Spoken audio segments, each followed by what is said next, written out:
But Senate Minority Leader Franklin Drilon is opposing the proposal. Drilon calls it a knee-jerk reaction and says that it is unclear where the special powers would be used. He explains that if the DPWH wants to hire 2,000 engineers to fast-track projects under the infrastructure program, the special powers are not needed in that situation. I do not see the need for emergency powers. The emergency powers for transportation sector has been here for a couple of years. They could not come to an agreement because they do not know what the plans are. They fail to submit what the plans. So anong i-emergency natin kung hindi lang natin alam kung ano ang planong gawin? 590 billion pesos. That's the amount disbursed by the Public Works Department in 2018 alone. And for Secretary Mark Villar, this is full proof that the government's Build, Build, Build program is effective in addressing the decades of neglect in the country's public infrastructure.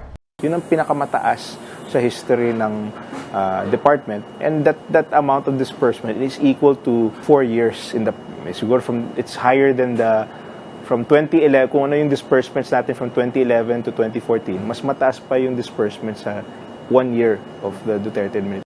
And since the government brandished its golden age of infrastructure in 2016, Villar said thousands of projects have been completed.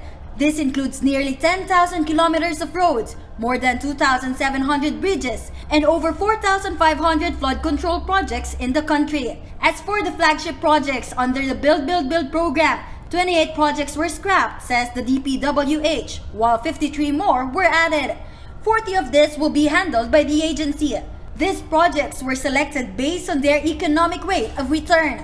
May master list kami, pinili talaga namin yung mga projects na makakapagbigay ng mataas na rate of return. So at least sulit din, so at least para ma-maximize yung pera ng ating mga kababayan. So yung ginagawa namin ngayon, yun yung high impact, high yield, high benefit projects. Villar also mentioned some of the projects that will not push through, including the more than 18 kilometer Sorsogon-Samar Bridge.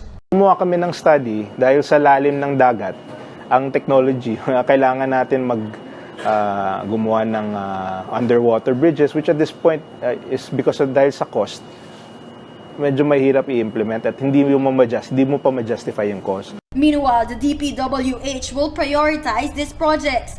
The Panay-Guimaras Negros Bridge, the Pangal Bay Bridge, which will connect Tangub City, Misamis Occidental, and Tubod, Lanao del Norte, the Bataan-Cavite Interlink Bridge, and Pagbilao-Tagbilaran Bridge. This is hundreds of millions, if not billions of dollars. At mahaba talaga. Ang pinakamahabang bridge ngayon to date is only 2 kilometers. Ang mga pinaplano namin range from 3.8 to as much as almost 30 kilometers. But these projects being mega bridges, it's expected that this will take more time even at the planning stage alone. For News 5, Marian Enriquez, we are One News.